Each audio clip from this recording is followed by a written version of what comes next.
여러분, 우리가 지금 살고 있는 이 세계는 세속적 가치관이 지배하고 있는 그 도시에 살고 있습니다.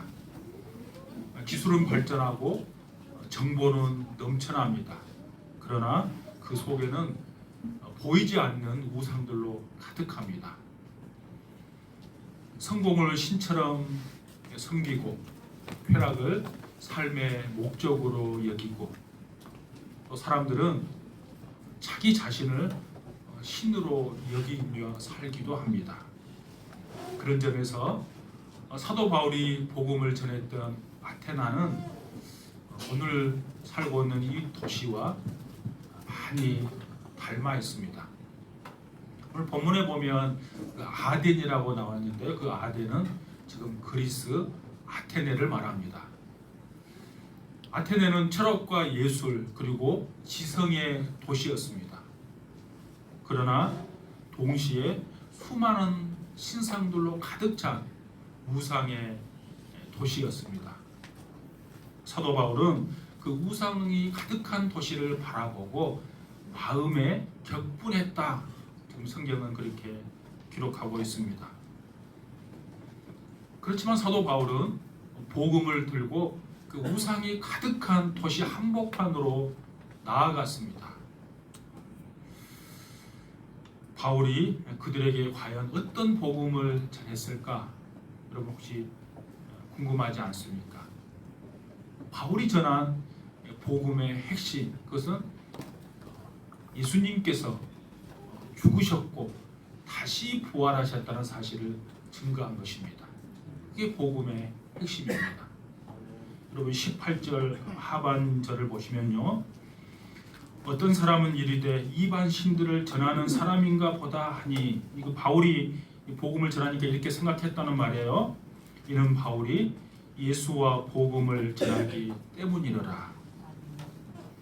바울은 어디를 가든지 예수 그리스도의 죽음과 부활을 전했습니다.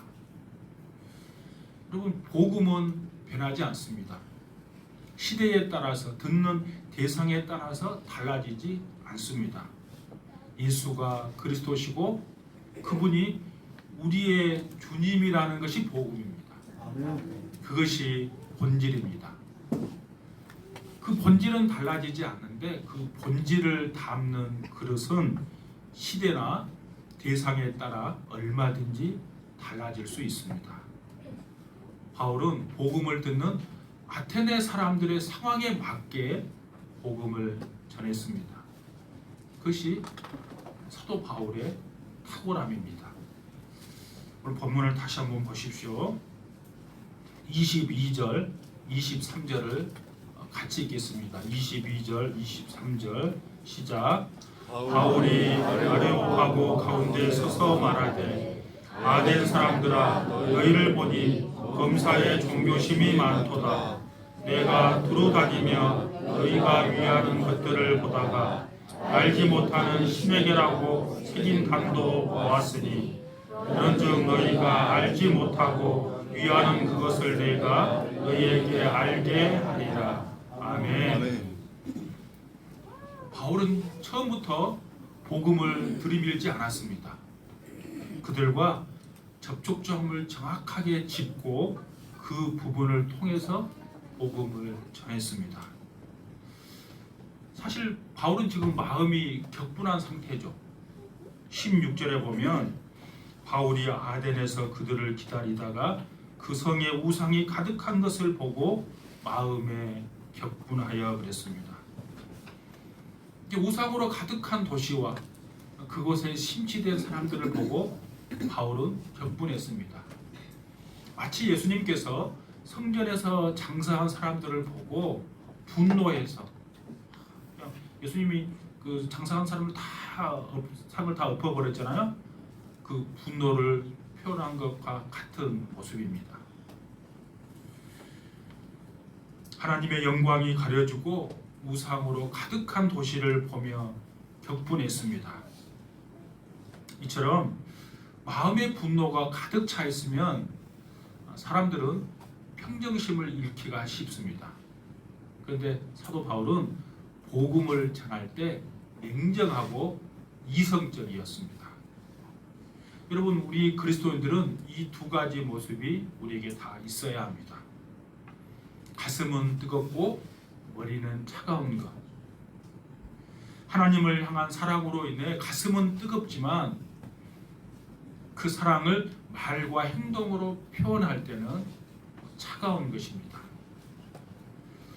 하나님의 영광이 가려워진 현실을 볼 때 격분했지만 복음을 전할 때는 냉정했고 논리적이고 이성적이었습니다. 바울은 일방적으로 무례하지 않았습니다. 너희들이 섬기는 모든 신이 다 가짜라고 말하지 않았습니다. 오히려 그들의 신앙을 인정하면서 바울은 복음을 전하기 시작합니다. 이런 거죠. 내가 이 도시를 이렇게 둘러보았는데 여러 신상들이 많이 있는 것을 내가 보았다. 그 중에 어떤 신상은 알지 못하는 신이라고 이름이 새겨진 신상도 있었다. 이런 것을 보면 여러분들은 알지 못하는 신들을 섬기고 있는 것이다. 그러니 이제 나의 이야기를 들어보십시오. 여러분이 알지 못하는 그 신이 어떤 분이신지 내가 여러분들에게 알려주겠습니다. 지금 이렇게 말하는 거죠. 이것은 바울이 우상을 인정해서가 아닙니다. 그들과의 접촉점을 찾고 그로부터 복음을 전개하기 위함인 것이죠. 오늘날 우리도 마찬가지입니다. 접촉점을 찾고 기회가 있을 때마다 복음을 전하는 기회로 삼아야 합니다. 여러분, 접촉점을 찾는 거 한번 예를 여러분 한번 들어볼게요. 이거 자꾸 훈련을 하셔야 돼요. 그러니까 기회 있을 때마다 내가 그 사람과 연결점, 접촉점을 찾고 내가 어떻게 하면 이 사람에게 복음을 전할 수 있을까? 늘 생각하셔야 돼요. 그래야지 그게 가능해요. 예를 들면 우리 자녀들이 학교 다닐 때 같은 반이 있다든지 그런 학부형을 만났는데 만약 학부형이 나에게 이렇게 이야기했다고 한번 생각해 보세요. 우리 아이가 이제 점점 조금 학년이 올라가면서 성적에 대한 스트레스도 있고 그래서 늘 불안정하고 힘겨워하는 것 보니까 내가 너무 안타깝다 이렇게 이야기했다면 어떻게 대답하시겠습니까? 먼저 그 안타까운 마음을 공감해 줘야 되겠죠. 정말 힘들겠다고 공감해 주고 우리 아이도 그런 적이 있었는데 교회에 나와서 하나님의 말씀을 듣고 훨씬 마음이 안정이 됐다고. 주님을 내 마음에 모시면 훨씬 더 안정된 마음으로 생활할 수 있다고 예수님을 믿으면 참 좋겠다고 이렇게 소개하는 거죠. 이게 접촉점을 찾는 거야. 혹시 믿지 않는 남편이 제사를 드린다고 한번 생각해 보세요. 시부모 제삿날에 더 왔어요? 믿지 않는 남편이 제사 드린다 하니까 그 불신 남편에게 어떻게 접촉점을 찾으면 좋을까요? 이렇게 이야기하기가 쉬워요. 사람이 죽으면 천국과 지옥 가는데 귀신에게 제사를 지낸다고 일방적으로 그렇게 이야기하면 별로 도움이 안 될 거예요. 접촉점을 잘 찾아서 복음을 전하는 것이 더 중요한 거죠. 이렇게 이야기하면 좋을 것 같아요. 당신이 제사를 지내는 거 보니까 영적 존재를 당신이 믿는 것 같다고. 사실 그게 전혀 틀린 것이 아니다고. 영적 존재는 반드시 있다고 이렇게 말해야 되겠죠. 근데 우리가 사는 세상은 눈에 보이는 세상뿐만 아니라 눈에 보이지 않는 세상이 있는데 눈에 보이지 않는 그 세상을 영적 세상이라고 설명해 줘야 되겠죠. 그러면서 사람은 죽으면 우리의 육신은 흙으로 가지만 우리의 영혼은 하늘나라로 가기 때문에 나는 당신이 예수님을 믿고 나와 함께 천국에 가면 좋겠다고 이렇게 복음을 전하면 좋지 않겠습니까? 그러니까 어떤 상황이 나에게 보여질 때마다 복음을 전할 수 있는 좋은 접촉점을 찾고 복음을 전할 기회로 삼을 수 있기를 원합니다. 이렇게 일상 가운데서 지혜롭게 복음을 전할 수 있는 접촉점을 찾는 것은 아주 중요합니다. 그들에게 필요한 것은 정죄가 아니라 복음을 향해 열린 문, 바로 접촉점입니다. 우리가 바울처럼 관찰하고 경청하고 연결시키는 일에 도구로 쓰임 받기를 원합니다. 그리고 두려움 없이 그리스도를 전해야 합니다. 왜냐하면 우리가 전하는 이 복음은 우상처럼 죽은 신이 아니라 지금도 살아계셔서 역사하시는 창조주 하나님이시기 때문입니다. 여러분, 우리 그리스도인들은 세상에 대해서 무례하면 안 됩니다. 그들의 우상 숭배와 잘못된 신앙을 보고 격분하는 마음은 필요합니다. 하나님의 영광이 가려진 것에 대해서 무관심해서는 안 됩니다. 그렇다고 해서 상대방을 무시하거나 정죄해서는 안 됩니다. 오래전에 제가 그 연수는 기억 못하는데 오래전에 제가 뉴스에 본 거 기억이 있습니다. 그 청년들이 아주 믿음이 좋은 청년들이라고 편하게도 그렇게 하는데 청년들이 어떻게 했는가 그 뉴스에 났어요. 청년들이 절에 가가지고 절 베겠다가 빨간 낙하가지고 예수 천국, 불신 지옥 이 빨간 낙하로 그냥 그렇게 페인트를 해놓은 거야. 그게 뉴스에 났어요. 그게 믿음이 좋은 겁니까? 결코 바람직하지 않습니다. 예수 믿는 사람은 무례하게 행동하지 않는 거야.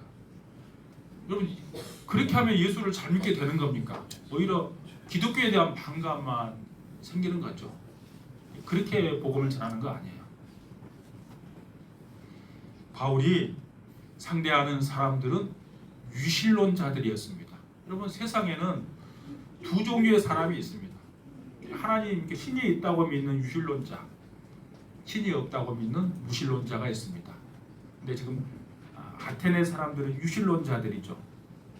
여러분, 유실론자 가운데 또 종류가 나눌 수 있어요. 다실론자가 있어요. 신들이 많다고 생각하는 다실론자, 또 모든 것이 신이라고 생각하는 범실론자도 있어요.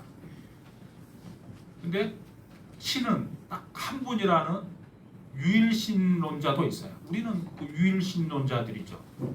근데 바울이 복음을 전했던 아테네 사람들은 다실론자 사람들이었어요. 많은 신들이 있다고 믿는 사람들이었어요. 그들에게 하나님을 소개하는데 바울이 어떻게 소개했는지를 한번 보십시오. 가장 중요하면서도 복음의 핵심을 놓치지 않고 사도 바울은 복음을 전합니다. 첫 번째, 하나님은 어떤 분이신가? 하나님은 창조주 하나님이시라고 선포합니다. 24절을 보십시오. 24절, 우주와 그 가운데 있는 만유를 지으신 신께서는 천지의 주제시니 그랬습니다. 바울은 먼저 하나님을 창조주로 소개하고 있습니다. 아테네 사람들은 수많은 신들이 있다고 생각했습니다. 산과 바다와 하늘에 각각 신들이 있어서 그 신들이 다 다스린다고 생각했어요. 근데 사도 바울은 단호하게 그들을 향해서 말합니다. 하나님은 한 분이시고 그 하나님이 온 우주를 창조하셨다. 이렇게 선포하고 있습니다. 이것이 우리 존재의 출발점입니다. 나는 누구인가라는 질문에 대한 대답은 하나님이 나를 지으셨다는 고백에서 시작됩니다.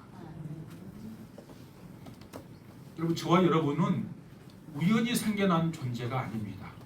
하나님의 목적과 뜻 가운데 하나님께서 창조한 창조물이에요. 그냥 우연히 아무렇게나 생겨난 존재가 아니라는 말이에요. 그래서 우리는 하나님을 경외하고 그분의 뜻대로 살아야 하는 것입니다. 여러분 히브리서 3장 4절에 보시면 집마다 지은 이가 있으니 만물을 지으신 이는 하나님이시니라 그랬습니다. 우리는 하나님이 창조주이심을 증거해야 합니다. 기회가 있을 때마다 우리의 자녀들, 우리의 손주들, 또 우리의 가까운 학생들에게 우리 하나님이 창조주이심을 가르치고 선포해야 하는 것이죠. 만약에 우리 그 손주가 장난감을 가지고 놀고 있다 생각해 보세요.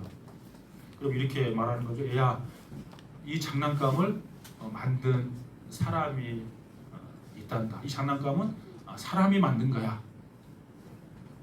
그렇다면 저 높은 하늘과 수많은 별들과 달은 누가 만들었을까?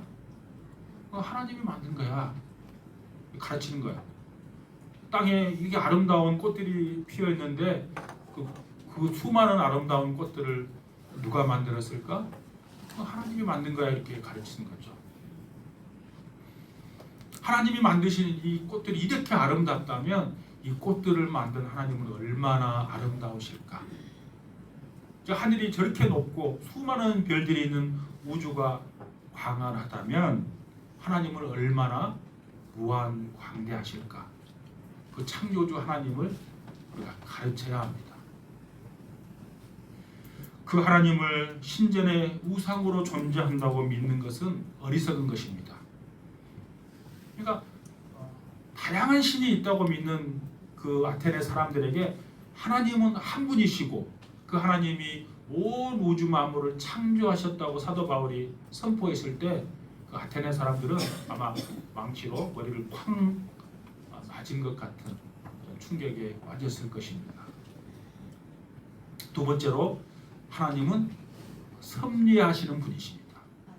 섭리한다는 말은 하나님은 다스리시는 분이라는 말입니다. 오늘 그 말씀이 25절, 26절입니다. 25절, 26절 같이 읽겠습니다. 시작. 또 무엇이 부족한 것처럼 사람의 손으로 섬김을 받으시는 것이 아니니 이는 만민에게 생명과 호흡과 만물을 친히 주시는 이시라.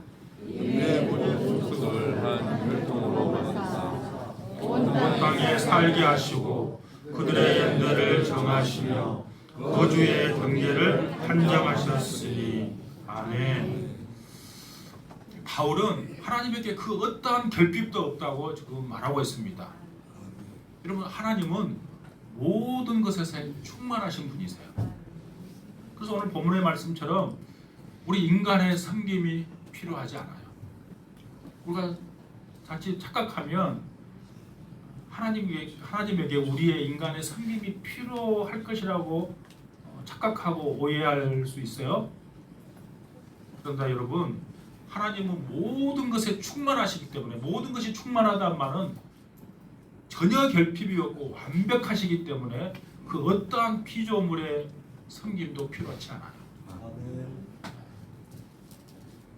우리에게 하나님이 필요한 것이지 하나님에게 우리가 꼭 필요한 것은 아니에요. 하나님은 우리에게 창조주로 계시고 섭리하신 분으로 계십니다. 25절에 보니까 만민에게 생명과 호흡과 만물을 친히 주셨다 이렇게 말씀하고 있습니다. 우리에게 생명을 주셨죠. 생명을 주신 그분, 우리의 생명은 어디로부터 왔을까? 모든 생명을 창조하시는 창조주 하나님으로부터 우리의 생명이 시작된 거예요. 그 어떤 생명이라 할지라도 우연히 생겨난 생명은 없어요. 오직 하나님만이 생명을 창조하십니다. 그래서 이 땅에 존재하는 모든 생명은 소중하고 귀한 것입니다. 또한 하나님은 창조한 생명을 다스리시는 분이세요. 26절에 그들의 연대를 정하셨다는 말은 하나님이 시간의 주권자라는 말입니다. 또 밑에 거주의 경계를 정하셨다는 말은 공간의 주권자라는 의미입니다. 그러니까 시간과 공간을 다스리시는 것은 인류의 역사를 주관하신다는 의미예요. 즉 하나님께서 인간을 창조하시고 그 모든 역사를 주관하고 섭리하고 계신다는 말입니다. 그러니까 하나님께서는 자신의 창조한 모든 피조물을 자신의 뜻과 계획 가운데 지금도 운행하고 계십니다. 아멘. 아멘. 여러분 지구가 태양의 주위를 1년 주기로 돌듯이 봄, 여름, 가을, 겨울이 질서 있게 순환되듯이 모든 것이 하나님의 뜻과 질서 가운데 움직이게 하셨어요. 하나님은 그의 손으로 그의 모든 것을 운행하십니다. 나를 창조하신 하나님은 나를 고아처럼 버려두지 아니하시고 내 삶을 주관하세요. 아멘. 얘가 태어날 때부터 얘가 호흡이 끊어지는 그 순간까지 하나님은 나를 섭리하시고 나를 끝까지 다스리시고 주관하세요. 아멘. 그래서 바울은 이렇게 말합니다. 27절 보십시오. 27절 같이 읽겠습니다. 시작. 이는 사랑으로 혹 하나님을 더듬어 찾아 발견하게 하려 하심이로되 그는 우리 각 사람에게서 멀리 계시지 아니하도다. 아멘. 그리고 하나님은 나와 멀리 떨어진 곳에 계시는 분이 아니세요. 아멘. 나와 가까이 계시는 분이세요. 아멘. 그러니까 하나님은 어디에 계신가? 어디 그 당시 보면 신전에 계실까? 하나님은 신전에 계시지 않으세요. 하나님은 지금도 인격으로 살아계시고 우리가 있는 그곳에 우리와 함께 계세요. 아멘. 그러니까 우리가 어디에 계시든 하나님은 그곳에 우리와 함께 계십니다. 아멘. 그러니까 하나님은 저 높은 하늘에만 계시는 분이 아니세요. 그분은 어느 곳에나 인간이 있는 어느 곳에나 그의 백성이 있는 곳에 하나님은 우리와 함께 계십니다. 그리고 그 하나님은 세상을 만들어 놓고 그냥 방치하고 손 놓고 계시는 분이 아니십니다. 지금도 그분은 만물을 붙드시고 인간의 역사와 개인의 삶을 섭리하고 계십니다. 아멘. 하나님이 이렇게 우리와 가까이 함께 하시는데 문제는 사람들이 그 하나님을 모른다는 거야. 그 하나님을 모르기 때문에 우상을 만들고 인생을 허비하고 마는 것입니다. 바울은 말합니다. 하나님은 우리 각 사람에게 멀리 계시지 않는다 이렇게 지금 말하고 있습니다. 이 말은 아테네 사람뿐만 아니라 오늘 우리에게도 위로가 되는 말씀입니다. 여러분 하나님이 아무리 능력이 뛰어나도 나와 참 먼 거리에 있다면 우리와 아무런 별 상관이 없어요. 제가 가끔 그 이야기 합니다. 우리 아들 2명은 서울에 있고 딸은 여기에 있는데요. 아무리 아들들이 성공회가 서울을 가고 성공회가 쫙 외국에 가 있어도 멀리 떨어져 있으면 부모 입장에서는 별로 그래요. 가까이 있어야 의미가 있는 거죠. 하나님은 그런 분이에요. 하나님은 모든 것을 창조하시고 지금도 모든 것을 다스리신 분이시지만 그분이 멀리 떨어져 있다면 나와 별 상관이 없는 거죠. 근데 나와 가까이 계시는 분이십니다. 아멘. 우리의 일상과 고민과 선택 그리고 우리의 눈물 속에 주님은 함께 계세요. 사도 바울은 여기까지 이야기하고 마지막 아주 중요한 진리를 선포합니다. 하나님은 심판주이시라고 말하고 있습니다. 오늘 본문 30절 31절을 보십시오. 제가 한 부분만 읽어보겠습니다. 이제는 명하사 어디든지 모든 사람에게 다 명하사 회개하라 하셨으니 이는 정하신 사람으로 하여금 천하를 공의로 심판할 날을 작정하시고 그랬어요. 사도 바울이 마지막 선포한 거 하나님은 심판주라고 선포하고 있습니다. 아테네 사람들은 철학을 좋아했고 인생을 논리적으로 설명하는 것을 좋아했어요. 근데 사도 바울은 그 논리보다는 더 중요한 진리를 선포합니다. 바로 회개하지 않으면 하나님의 심판을 피할 수 없다는 것입니다. 그 심판의 날이 정해졌고 그 심판은 예수 그리스도를 통해서 이루어진다고 선포하고 있습니다. 여러분 31절에 보시면 정하신 사람으로 하여금 천하를 공의로 심판할 날을 작정했다고 말하고 있습니다. 이게 정하신 사람이 누군가 하면 정하신 사람이란 말은 심판을 할 사람이 누구냐 그 말이에요. 바로 예수 그리스도를 통해서 심판하십니다.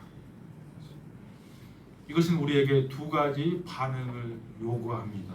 하나는 두려움이고 또 다른 하나는 소망입니다. 죄 가운데 있는 자에게는 회개의 기회가 주어지는 것이고 그리스도 안에 있는 사람들에게는 생명의 확증으로 다가오는 거예요. 여러분 오늘 우리 도시도 수많은 우상으로 가득 차 있습니다. 겉으로는 깨끗해 보이지만 그 내면을 들여다보면 공허함과 죄로 가득 차 있습니다. 이 도시 한복판에서 우리가 어떻게 복음을 전해야 합니까? 사도 바울이 전했던 복음의 진리 이 세 가지를 우리는 기억해야 합니다. 하나님은 창조주이십니다. 이것은 우리가 누구인지를 밝혀줍니다. 하나님은 섭리자이십니다. 그 하나님께서 여전히 우리의 삶에 다가오셔서 우리를 다스리시고 우리를 인도해 주십니다. 하나님은 심판주이십니다. 회개하지 않으면 안 됩니다. 예수 그리스도를 통해서 우리가 구원을 받아야 합니다.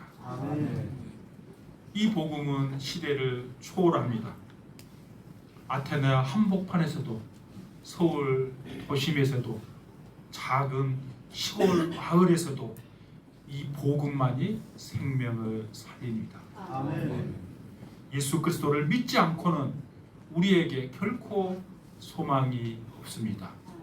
그러므로 우리 모두가 예수 그리스도를 진심으로 마음에 영접하고 믿고 또한 복음이 없어서 죽어간 영혼을 향해 예수가 그리스도라고 생명이라고 전하는 저와 여러분 다 될 수 있기를 축복합니다. 아멘.